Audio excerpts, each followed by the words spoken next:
오늘 우리가 살피고자 하는 이제 주제는 우리 지난 시간에 계속 이어서 영원한 도덕법 가운데 십계명에 대한 내용들을 이제 들어가기 전에 이 십계명에 대한 서론적인 이야기를 우리가 오늘 함께 살펴보게 될 것입니다. 우리가 지난 주부터 다루게 되는 내용은 우리가 예수 그리스도를 믿어 구원을 받게 될 때, 믿어서 구원을 받게 될 때 우리가 어떻게 하나님 앞에 살아야 될까에 대한 이야기를 우리가 지난 주간부터 시작을 했습니다. 구원받은 하나님의 사람들이 우리의 남은 삶을 어떻게 살아야 될까 할 때 우리 소일문답 제39문에서 묻는 물음은 하나님의 뜻에 복종하기를, 순종하기를 하나님은 요구하고 계신다 하는 겁니다. 근데 그 하나님의 뜻은 우리가 살핀 것처럼 두 가지가 있다 그랬습니다. 하나는 우리가 알 수 있듯이 하나님이 계시하신 뜻 혹은 드러내시는 뜻이 있는가 하면 하나님이 감추어 두신 뜻이 있어서 우리가 알 수 없는 그런 그분의 뜻이 있다 하는 겁니다. 우리는 본성적으로 하나님 우리에게 알려주신 뜻보다는 알려주시 않는 감추신 뜻에 대한 궁금증이 참 많습니다. 그래서 그런 부분들에 대한 많은 호기심을 가지고 때로는 하나님 앞에 그 길을 우리에게 보여달라고 우리가 기도하고 요구할 때가 많지만 그러나 하나님은 감추신 일에 대해서는 여전히 감추고 계시다 하는 겁니다. 하나님 우리에게 요구하시는 것은 감추고 있는 뜻에 지나치게 호기심 갖지 말고 그건 내 소관이니까 나한테 맡기고 내가 너희에게 밝히 보여주는 그 뜻을 항상 마음에 담고 그렇게 살도록 하여라, 이럴 걸 우리에게 요구하고 계시다 하는 사실입니다. 계시된 하나님의 뜻에 복종하는 것 혹은 순종하는 것, 하나님 그것을 우리에게 요구하신다 하는 것이고, 그것을 처음 어디에서 우리에게 나타내 주셨습니까? 라고 묻는 물음이 소리문답 제40문에서 묻는 물음인데 그것이 바로 도덕법이라고 하는 것이었다 하는 겁니다. 그러면 이 도덕법이 무엇인가에 대해서 우리가 살펴보려면 하나님께서 우리에게 보여주신 그분의 말씀 가운데에는 몇 가지 내용적으로 구별할 수 있는 내용들이 있었다 그랬어요. 그 첫 번째 내용이 뭐냐면 우리가 생각해 보려고 하는 도덕법이라고 하는 게 있다. 두 번째는 순서는 상관없습니다. 바뀌어도 괜찮아요. 두 번째는 또 어떤 내용을 담고 있냐면 의식법 혹은 제사법에 대한 내용들이 있다. 하나님 앞에 제사 드릴 때 어떻게 해야 되는가, 어떤 사람이 제사를 드릴 수 있고 제사를 못 드리는가에 대한 규례들을 담고 있는 법이 있다. 이걸 의식법 혹은 제사법 이렇게 부르는 내용이고, 마지막 하나가 뭐냐면 시민법이라고 하는 겁니다. 시민법. 하나님의 백성들이 이루었던 그 나라는 주변에 있는 여러 나라들과 그 나라의 성격이 다릅니다. 그래서 이 나라를 뭐라고 부르냐면 신정국가라고 부릅니다. 하나님이 친히 다스리시는 국가다. 그래서 이걸 신정국가라고 그래요. 하나님이 다스리는 이스라엘 이 백성들 사이에 그들이 어떻게 서로 지켜야 되고 어떠한 규례들을 행해야 될까에 대해서 소개해 주는 내용이 시민법입니다. 하나님의 백성 혹은 하나님의 시민이 된 사람들이 하나님 앞에서 서로 어떻게 지키고 살아야 되느냐, 이걸 시민법이라고 불러요. 도덕법은 시간이 바뀌고 사람이 바뀌고 또 문명과 문화가 바뀌어도 항상 변치 않는 법이다. 그래서 이것을 도덕법이라고 부릅니다. 이걸 영원한 도덕법이다 이렇게 부르기도 하고요. 의식법, 제사법이라고 하는 것은 예수님께서 장차 오셔서 이루어 주실 완전한 제사를 미리 조금씩 바라보게 하고 기억하게 해주는 내용을 담고 있었어요. 예수님이 이 땅에 탄생하셔서 그분이 온전하고도 완전한 희생의 제사를 완결하시게 됨으로써 구약시대에 주어졌던 의식법이나 제사법은 이제는 완성되어 폐지되었다 하는 것이 중요한 포인트입니다. 시민법이라고 하는 것도 오늘 우리가 살고 있는 이 다원화된 세계 속에서는 그 법을 그대로 지키지 않습니다. 안식년을 지켜라, 희년제도를 지켜라, 또 어떤 사람에게 배상을 했을 때 배상을 어떻게 해라 하는 구체적인 내용들을 우리가 그대로 오늘도 지키지는 않습니다. 그러나 소위 이웃사랑에 대한 중요한 원리와 그 정신이 이 시민법 안에 자리 잡고 있기 때문에 동일하게 문자적으로 그 법을 오늘날 우리가 지킬 필요는 없으되 그 법 안에 있는 이웃사랑에 대한 정신과 그 원리는 여전히 오늘을 살아가는 저와 여러분에게도 잘 요구되고 있다. 우리도 힘써야 되겠다 하는 그런 의미를 담고 있습니다. 그래서 이렇게 도덕법과 의식법과 시민법 이렇게 내용으로 분류하고 그 중에서 우리가 도덕법에 대해서 생각을 하는데 여기서 또 한 가지 좀 짚고 넘어갈 게 있습니다. 우리가 지난 시간에 마지막 시간에 살피지는 못했는데 이런 하나님이 주신 율법은 세 가지의 용도가 있었다는 겁니다. 첫 번째는 어떤 것이냐면 하나님이 주신 율법은 믿는 신자들에게만 주신 법이 아니라 모든 인류에게 주신 법인데 하나는 정치적인 용도가 있다는 겁니다. 그 정치적인 용도란 뭐냐? 하나님이 모든 인류 사이에 법을 주셔서 그들의 악을 제어하고 억제하고 하는 역할들이 있고 또 한편으로는 선을 장려하고자 하시는 그런 일이 있다는 겁니다. 이걸 정치적인 용도라고 불러요.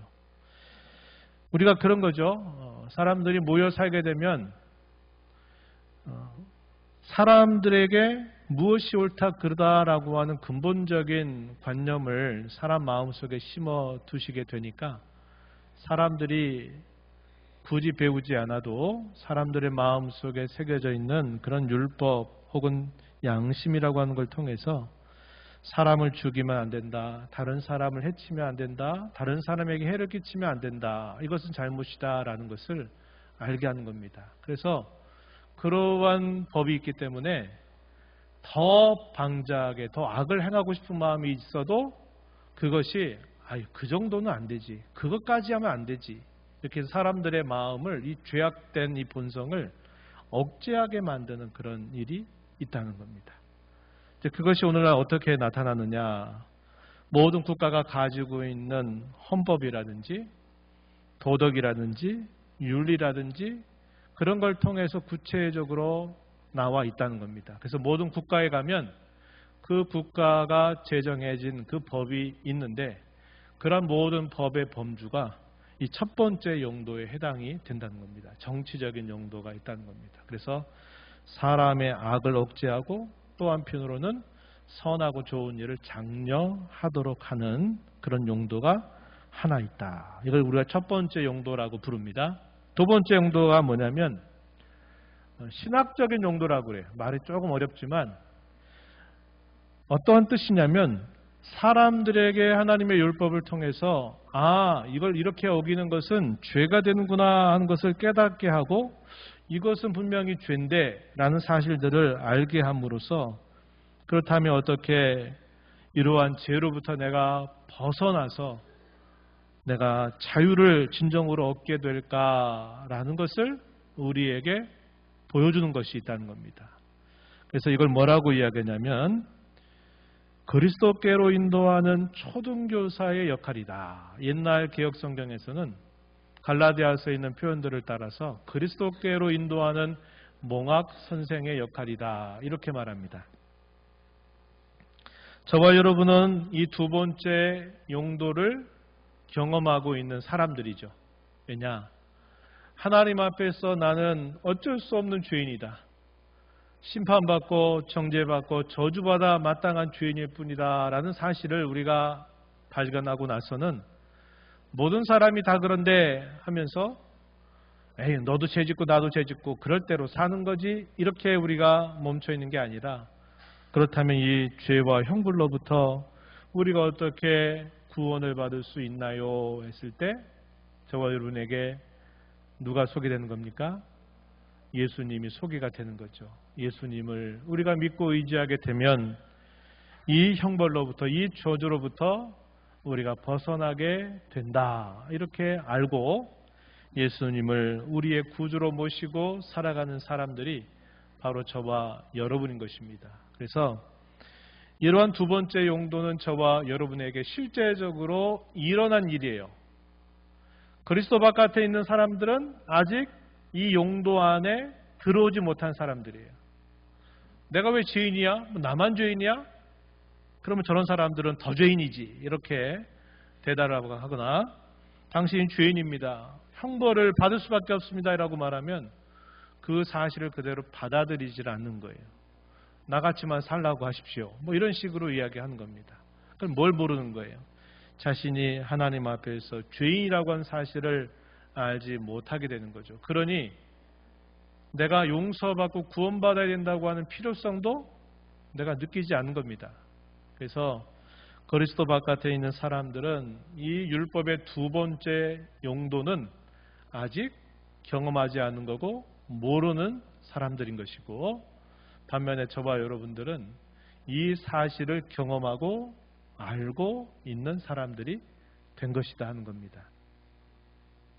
그럼 마지막 세 번째 용도가 뭐냐면 삶의 규칙 혹은 삶의 규범으로서 이 율법이 우리에게 무엇을 위해서 어떻게 살아야 될까를 보여주는 그런 규범이 된다 하는 겁니다.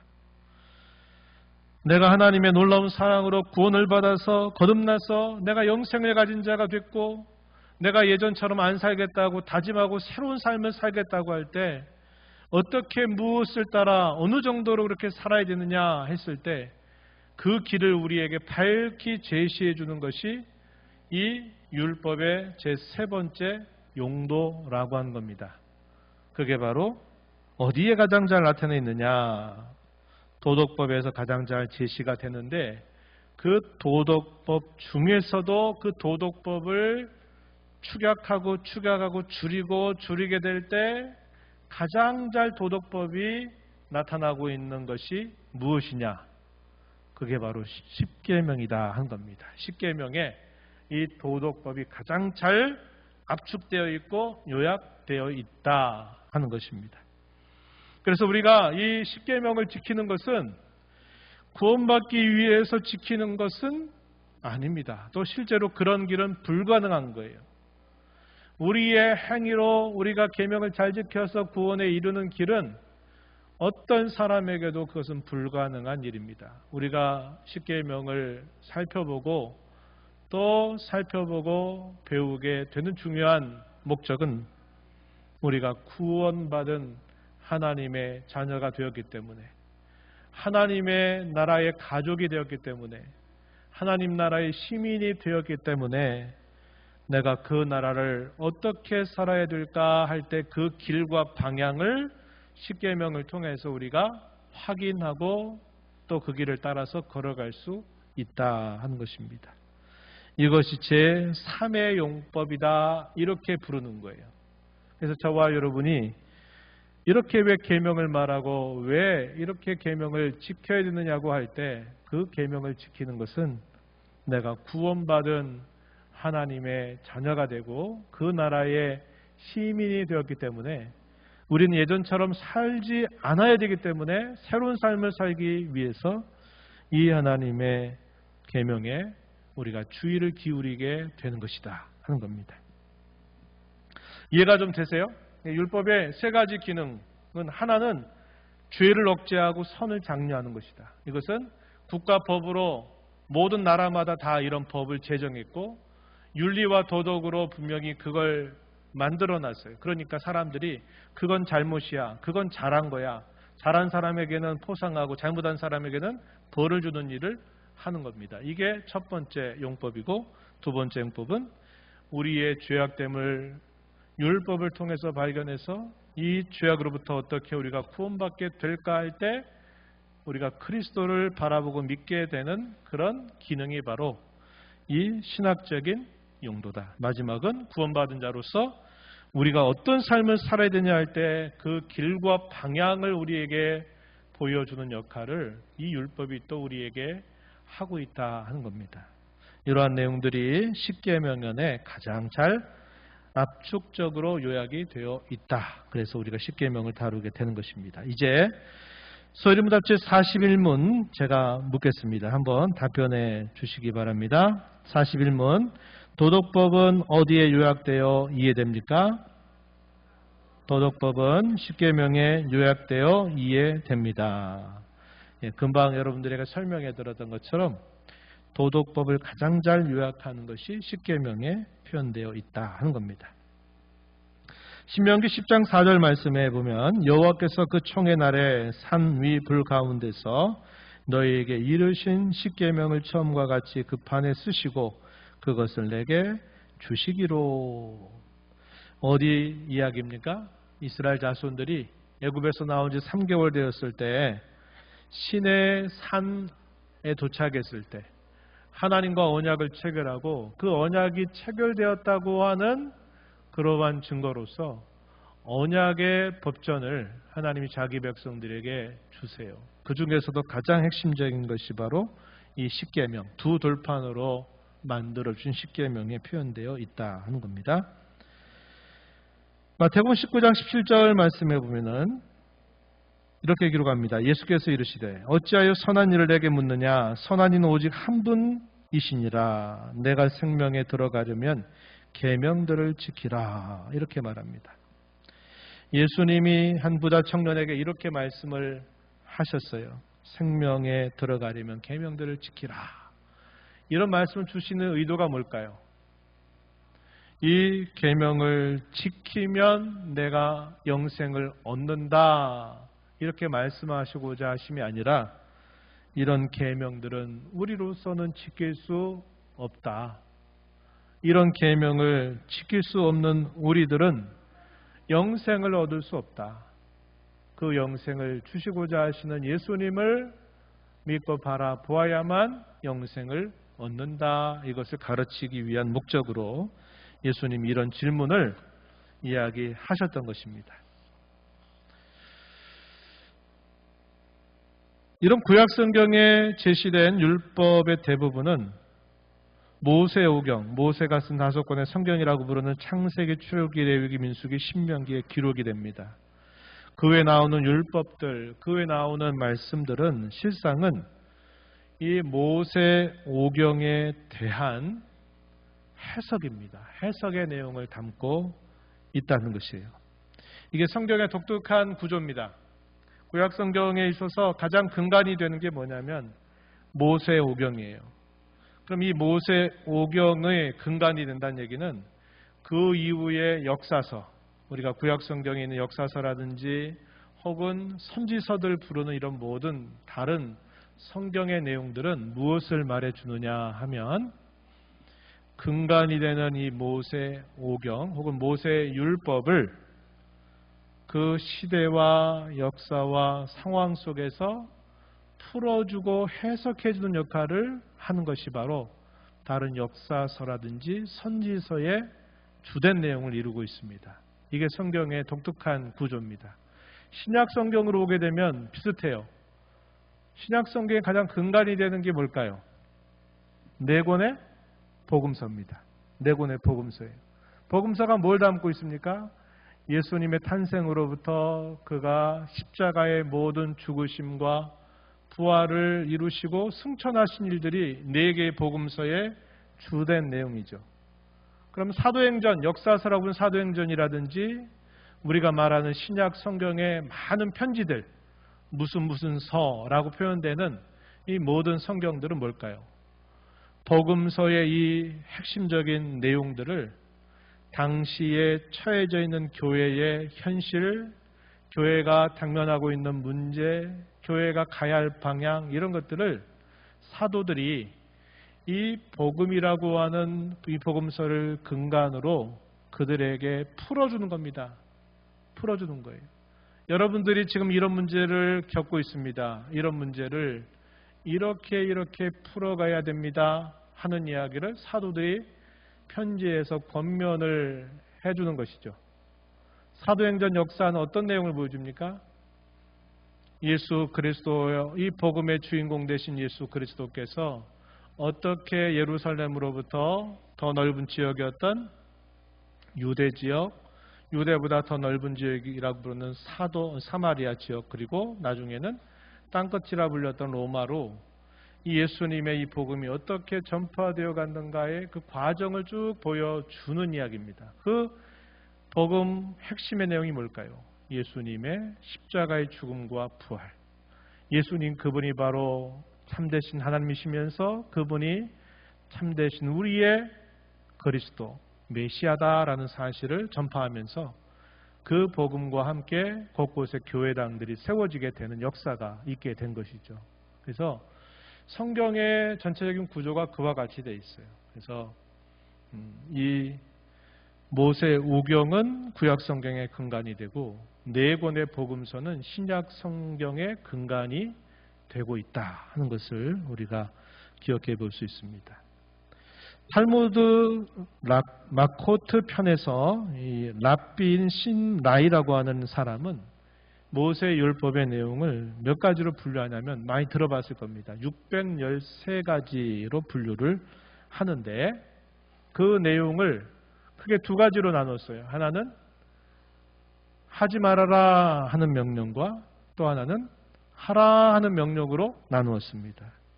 하지 말라라고 하는 명령은 613가지 중에서 365가지입니다.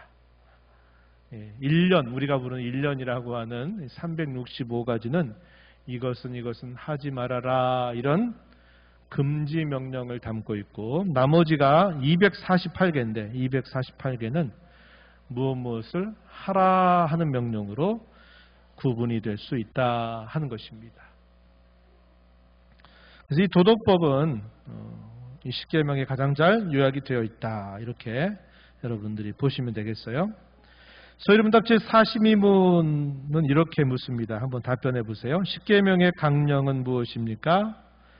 십계명의 강령은 우리의 마음, 목숨, 힘 그리고 뜻을 다하여 주 우리의 하나님을 사랑하는 것이고 또 우리의 이웃을 우리 자신처럼 사랑하는 것입니다. 이렇게 대답했습니다.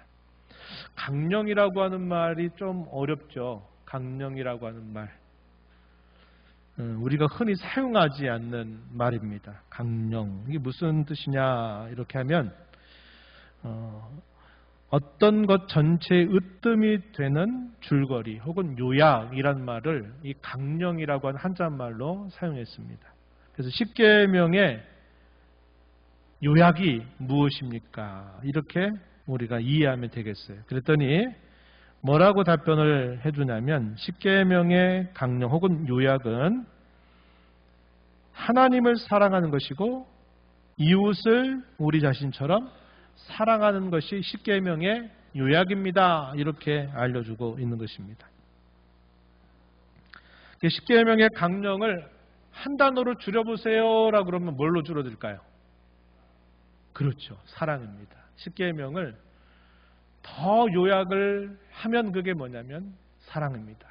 나누면 하나님 사랑, 이웃 사랑. 이걸 더 넓게 나누면 하나님 사랑은 첫 번째 계명에서부터 네 번째 계명까지가 하나님 사랑에 대한 계명. 그리고 이웃 사랑에 대한 계명은 다섯 번째 계명에서부터 열 번째 계명의 내용이 이웃 사랑을 보여주는 내용을 담고 있다 하는 겁니다. 왜 이렇게 요약을 하느냐? 이것은 사람이 요약한 게 아니라 우리 주님께서 친히 그렇게 요약을 해주셨어요. 그 내용이 오늘 우리가 읽었던 마태복음 22장 37절부터 40절 내용에 주님이 친히 그렇게 요약해 주신 것입니다. 말씀을 읽어보면 내 마음을 다하고 목숨을 다하고 뜻을 다하여 주 너의 하나님을 사랑하라 하셨으니 이것이 크고 첫째 되는 계명이요 둘째도 그와 같으니 내 이웃을 내 자신같이 사랑하라 하셨으니 이 두 계명이 온 율법과 선지자의 강령이니라. 온 율법 그리고 선지자 구약의 모든 선지서들을 다 모으고 또 모세 율법들을 다 모아가지고 이것을 아주 엑기스만 딱 짜내게 되면 뭐냐? 이 두 개의 계명이다. 하나님 사랑, 이웃 사랑. 이걸 또 하나로 추격하면 사랑이라고 한 단어로 요약이 된다 하는 겁니다. 마태복음 13장 10절에서 이렇게 말했습니다. 사랑이 율법의 완성이다. 율법의 완성이고 사랑이다. 이렇게 우리에게 가르쳐 주고 있는 겁니다. 그러면 도덕법이 혹은 십계명 이것을 진정으로 지켜 행하는 삶은 어디서부터 시작될까라고 할 때 오늘 오전에 우리가 나누었던 이야기와 많이 이렇게 서로 연결이 되는데 하나님의 은혜를 알게 되면서 시작된다 하는 겁니다. 아까 오전에 읽었지만 요한일서 4장 16절 이하에 주어지는 여러 성경 구절들은 우리에게 그것을 보여주는 겁니다. 우리가 하나님을 사랑하기 전에 하나님이 먼저 우리를 사랑하셨다고 하는 이 사실을 깨달아 알게 되는 것으로부터 시작이 된다 하는 겁니다. 하나님께로부터 받은 그 사랑 때문에 우리도 하나님을 사랑하는 게 무엇인가를 알게 되고 하나님을 사랑하게 되니까 이웃도 역시 사랑할 수 있게 되는 것입니다. 이것이 아주 긴밀하게 연결되어 있다는 거예요. 요한일서 4장 16절 말씀 한번 보십시오. 하나님이 우리를 사랑하시는 사랑을 우리가 알고 믿었노니 하나님은 사랑이시라. 19절 이하는 오전에도 여러분들에게 소개드렸던 말씀입니다. 우리가 사랑함은 그가 먼저 우리를 사랑하셨습니다. 누구든지 하나님을 사랑하노라 하고 그 형제를 미워하면 이는 거짓말하는 자니 보는 바 그 형제를 사랑하지 아니하는 자는 보지 못하는 바 하나님을 사랑할 수 없다. 그래서 하나님 사랑과 형제 사랑이 아주 뗄 수 없는 긴밀한 관계를 갖고 있다는 사실을 우리에게 보여줍니다. 그래서 하나님을 사랑하는 자는 반드시 그 형제를 사랑하는 것이다 라고까지 우리에게 말해주고 있다는 겁니다. 그뿐만 아니라 이러한 사랑이야말로 우리가 참으로 계명을 지킬 수 있는 시작점이 되고 중요한 원리가 되고 교회 덕을 세우는 데 있어서 중요한 원리와 방법이 된다 하는 것입니다. 제가 오전 시간에 결론 부분에서도 이 이야기를 여러분들에게 힘써 강조했습니다. 하나님을 우리가 사랑하게 되는 진정한 방법은 그분이 저와 여러분에게 베풀어 주신 그분의 사랑을 우리가 올바로 알고 깨닫게 될 때 우리도 하나님과 엇갈린 사랑이 아니라 참된 사랑을 할 수 있게 되고 그 하나님의 사랑은 형제를 향한 사랑, 성도를 향한 사랑, 또 하나님의 나라를 향한 사모함 이렇게 계속 확대되어 나간다 하는 것을 여러분들에게 강조했습니다. 고린도서 13장 1절로부터 3절 한번 우리 같이 읽어볼까요? 어제는 제가 읽어드렸지만 우리 함께 같이 읽어보겠습니다. 시작! 내가 사람의 방언과 천사의 말을 할지라도 사랑이 없으면 소리나는 구리와 울리는 꽹과리가 되고 내가 예언하는 능력이 있어 모든 비밀과 모든 지식을 알고 또 산을 옮길 만한 모든 믿음이 있을지라도 사랑이 없으면 내가 아무것도 아니요.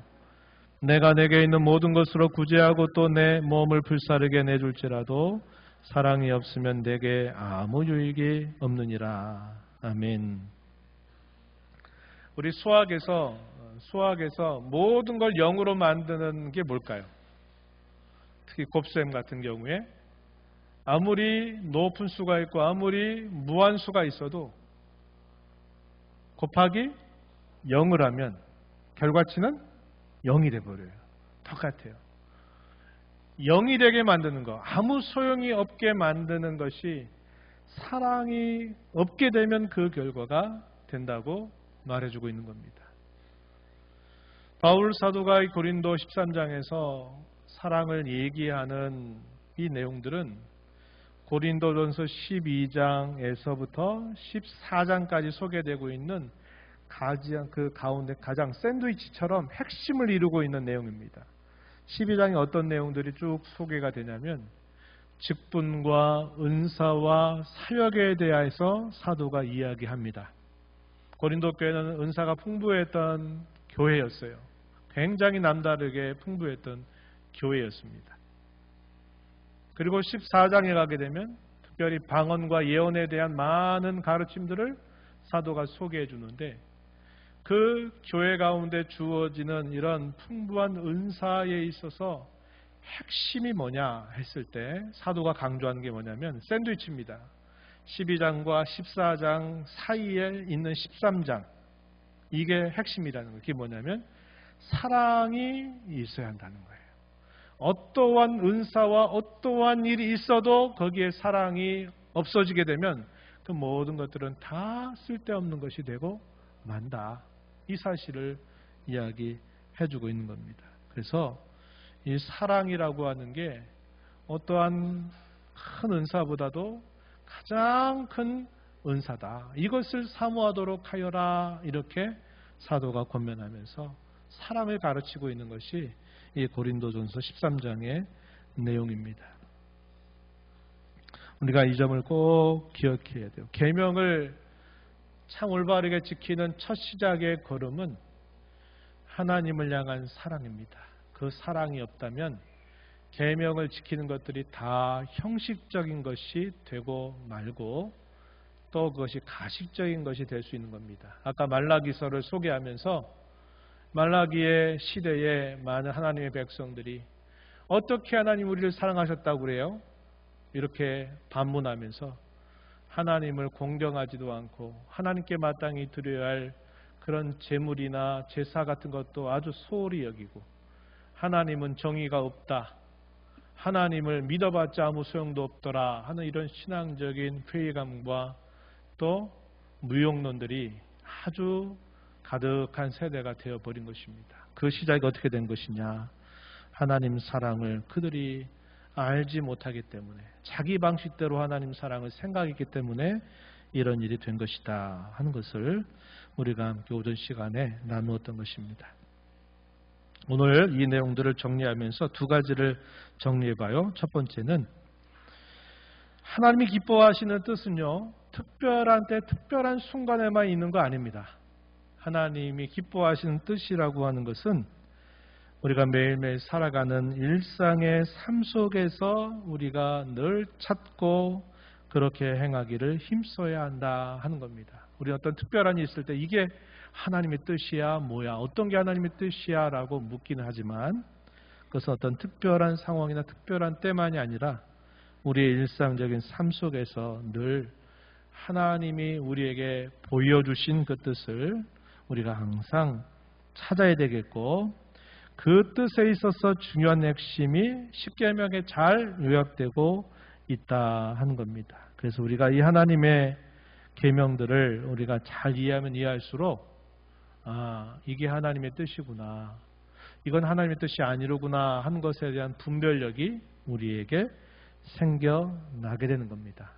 그래서 우리가 꼭 이걸 기억해야 되겠고 두 번째는 계명을 지키는 가장 중요한 원리가 곧 사랑이라고 하는 것을 기억하자 하는 겁니다. 그래서 하나님에 대한 사랑을 우리가 다시 점검하고 회복하는 것이 중요하다. 이 사실을 우리가 꼭 기억하면 됩니다.